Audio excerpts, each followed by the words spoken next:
For the first time in nearly 2 decades, Hamas is stepping back from its grip on Gaza. Turkish Foreign Minister Hakan Fidan made a stunning announcement this week, revealing that Hamas has agreed to hand over control of Gaza to a newly formed Palestinian committee. The revelation came after an extraordinary meeting between Turkey and 6 other Muslim-majority nations, signaling what could be the start of a completely new era for Gaza's governance, one that moves away from factional control and toward international supervision.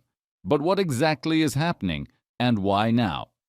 According to Fidan, Hamas has accepted a political restructuring that would transfer administrative authority to a Palestinian-led body, one designed to represent broader national interests rather than a single faction.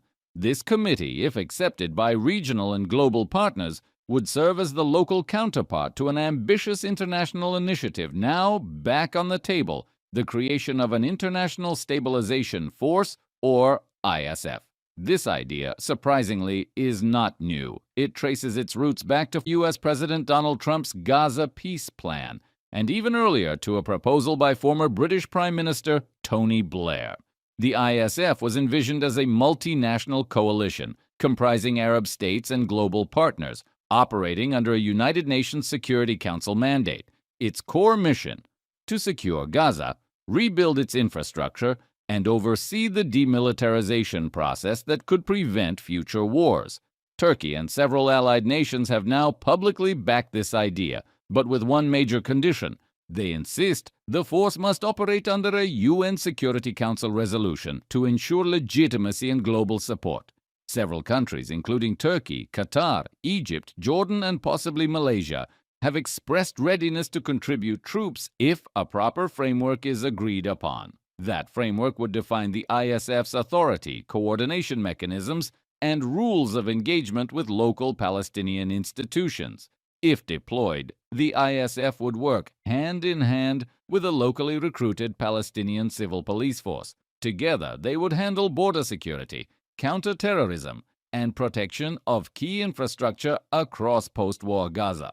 Beyond security, their mandate would extend to police training, reconstruction supervision, and ensuring that the territory remains free of armed militias. The ultimate objective is clear: to dismantle Hamas military apparatus and lay the groundwork for a sustainable and demilitarized governance model. For Gaza's 2 million residents, this could represent a rare moment of cautious optimism. Decades of blockade, internal division, and conflict have left the enclave on the brink of collapse. A UN-mandated force with Arab participation could provide both legitimacy and stability, offering a new chance for reconstruction and self-governance under international protection. But not everyone is convinced. Critics warn that any plan linked to Trump's earlier proposals could face resistance from factions skeptical of U.S. motives. Others worry that foreign troops, even under a UN flag, could deepen divisions unless Palestinian political unity is achieved first. Still, the announcement marks a remarkable turning point. If Hamas truly relinquishes control and a credible international mechanism steps in, Gaza could witness its first meaningful transition in governance since 2007. Whether this leads to genuine peace or another fragile experiment depends on the weeks ahead, on whether regional powers can align, the UN can act decisively, and Palestinians themselves can unify around a shared vision for the future. For now, the world watches as the idea of an international stabilization force, once dismissed as impossible, begins to take shape once again on the sands of Gaza.